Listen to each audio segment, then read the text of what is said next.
Tonight, KXAN investigates one of the greatest safety risks to every single person in the Austin area right now.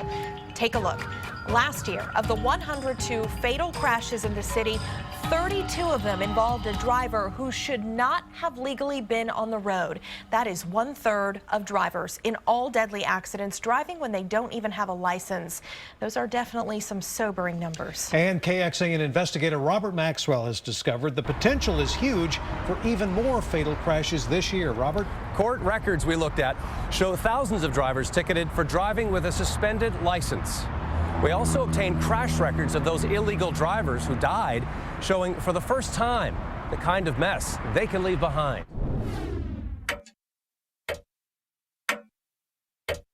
Time. This crash survivor has plenty of it. 8 months after a driver with a suspended license crashed into him head-on, this 23-year-old admits he is still consumed by the trauma of that night. How often do you think about it? Regularly, 2-3 times a week. What do you think about? I think about how, I'd been out, I'd just gotten out of my own with one of my buddies. I was actually doing pretty good, paying all my bills by myself, groceries, and then this happened. We'll call him James. Because he says he's still struggling emotionally, we agreed to hide his identity. The crash happened here last spring at West William Cannon and a small cross street called Cooper Lane. Police and rescuers were on the scene quickly. In his larger, heavier SUV, James was physically unharmed. I'm turning, and then just lights, maybe a split second to think about it, and then just best descriptive I can be is just an explosion, a lot of force. Crash investigators calculated the small red Honda that hit James was moving more than 50 miles an hour before they collided. The speed limit on Cooper Lane is 30. The Honda's driver, Travis Barromeo, died just 3 weeks shy of his 30th birthday. KXAN looked into Barromeo's background and found a decade of traffic offenses, from speeding to driving without insurance to 3 citations for driving while his license was suspended. All are reasons the state could revoke someone's driver's license. You got a suspended license. It's also expired. Most often, though, police will cite a motorist caught driving on a suspended or invalid license. As long as there aren't other factors like driving drunk or outstanding warrants, I need your signature saying you'll take care of these tickets. an officer can simply release that driver on a promise they'll appear in municipal court. In Austin, police say they do that for practical reasons. They can issue a citation in lieu of arrest. And a lot of times that was made in order to not tie the jail up with what they consider nonviolent offenders. When you get a traffic ticket, okay, we have different levels. That's the case with this 33-year-old Austin man KXAN tracked through the county court system. Records show the first 2 times APD stopped him, in July and September of 2014, officers wrote him tickets and released him.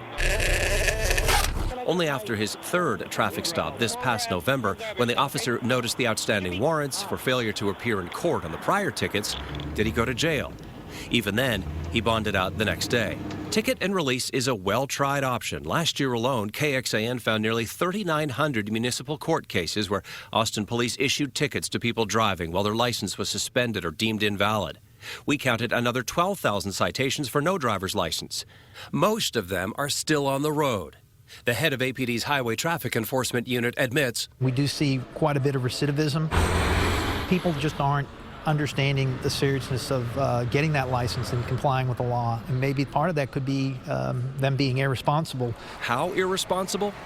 That man APD pulled over 3 times. We sat in on his court case, and when we followed him out to his car, even though he told police he had no insurance or a valid Texas driver's license, he got behind the wheel of a Toyota and drove away. And that man was just one of dozens of people listed on the court docket that one day, and only one of a few who actually showed up to take care of their offenses. Now, with 1/3 of all fatal crashes last year involving drivers with suspended licenses, Austin police say they are proposing a solution to aggressively curb a higher number of repeat offenders. The way I look at it, if it's their second offense for not having a driver's license or being license invalid, then potentially a custodial arrest should always take place in lieu of the citation. Jail time, period. APD also supports the city's Public Safety Commission idea to impound these drivers' vehicles. Texas jurisdictions already with vehicle impoundment ordinances for drivers with license or insurance issues include Dallas and San Antonio, along with Wichita Falls, El Paso, as well as Waco.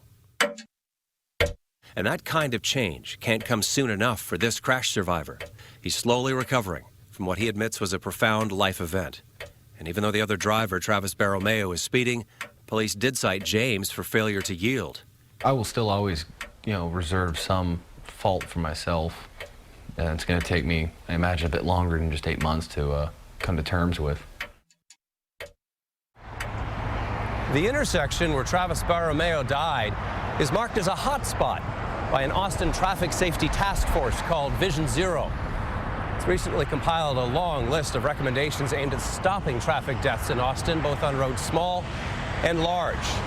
It's due to be presenting its final report before full council in May. Back to you. All right, Robert, thank you very much. And we looked deeper into court records to find the top drivers with repeat citations for driving with a suspended or invalid license. We have posted them online now in this story. It is in the investigative section of KXAN.com. And if you have something you want us to investigate, email us at reportit@KXAN.com.